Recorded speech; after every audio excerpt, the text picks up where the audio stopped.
Hey there, John Chorba here from ReallyEasyGuitarLessons.com, and in this video lesson, I'm going to walk you through 5 different levels of the rhythm guitar part for Tennessee Whiskey by Chris Stapleton. So this is a great song, and Chris Stapleton is one of the best, modern country artists that exists. Phenomenal voice, phenomenal songwriter. This song is great for the newbie guitar player because there's only 2 chords in it, and those 2 chords repeat for the entire song. So there's just 1 chord progression that you have to learn that has 2 chords, and that's the whole song. But if you are on the newer side of things and you're trying to play this as was recorded, and how Chris plays it, it involves using a bar chord, and we all know that bar chords are very hard for the beginner guitar player. So I have made this be as simple as we could possibly make it, and then we're gonna gradually increase the difficulty as we go. So we're gonna do 5 different levels of this. Level 1 is gonna be playing it with single notes. Level 2 is gonna be playing it with open position chords that are on just 3 strings. So we're gonna do a small little fragment, 3-string open position chord. Level 3 is gonna be full open position chords, but played with a capo on the 2nd fret. And then level 4, we're gonna start introducing the bar chord. And then level 5, we're gonna add some little fills to it. So let's get started. Okay, so like I said, there's only 2 chords in this song. The chords are A and B minor. But we're gonna start here with level 1, where we strip those chords down to just 1 note, okay? And that note is gonna be an A and a B. We're gonna do this 2 different ways here in level 1. We just gotta find where the notes A and B are on the guitar. So the open A string is, of course, a note A, and then 2 frets higher, the 2nd fret of the A string is the note B. So there's an A and there's a B, all right? So those are the 2 notes that we're gonna get started with, but we have to understand how long they last before they change. Now, this song has an interesting time signature. It's in 12/8. And you don't really have to understand, music theory to know what this is. Essentially, we're gonna count to 12, and we're gonna do it by counting 2 groups of 6. So we're gonna go 1, 2, 3, 4, 5, 6, 1, 2, 3, 4, 5, 6. And that 12 count is what is called a measure of music in this case. So the way the pattern goes is we're gonna do A for 1 measure. So that's 1 12 count. 1, 2, 3, 4, 5, 6, 1, 2, 3, 4, 5, 6. Then we're gonna go to B, and we're gonna do that for 2 measures. So it's 2 12 counts. 1, 2, 3, 4, 5, 6, 1, 2, 3, 4, 5, 6, 1, 2, 3, 4, 5, 6, 1, 2, 3, 4, 5, 6.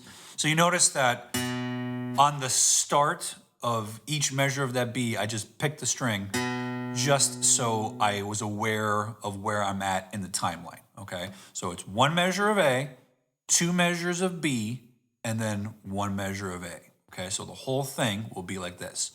1, 2, 3, 4, 5, 6, 1, 2, 3, 4, 5, 6, 1, 2, 3, 4, 5, 6, 1, 2, 3, 4, 5, 6, 1, 2, 3, 4, 5, 6, 1, 2, 3, 4, 5, 6, 3, 4, 5, 6, 1, 2, 3, 4, 5, 6. I'm gonna play along with the recording, just doing that, and just know that no matter if we're doing level 1, 2, 3, 4, or 5, the chords last that amount of time, all right, and have that pattern, okay? So no matter how much we increase the difficulty with the fretting hand, with playing different types of chords, they're still gonna last the same amount of time, and then when we introduce the rhythm's gonna be the same in all of these levels. So I'm gonna start with what I call this chord placing. It's just putting the note or the chord where it belongs in the timeline, letting it sustain out, just so we have an understanding of how long everything lasts for. All right, here we go. This is what the intro sounds like. 4, 5, 6, 1, 2, 3, 4, 5, 6, 1, 2, 3, 4, 5, 6, 1, 2, 3, 4, 5, 6, 1, 2, 3, 4, 6, 1, 2, 3, 4, 5, 6, 1, 2, 3, 4, 5, 6, 4, 5, 6, 1, 2, 3, 4, 5, 6, 1, 2. And then that's gonna repeat. Used to spend my nights out in barre. 3, 4, 5, 6, 1, 2, 3, 4, 5, 6, 1, 2, 3, 4, 5. Liquor was the only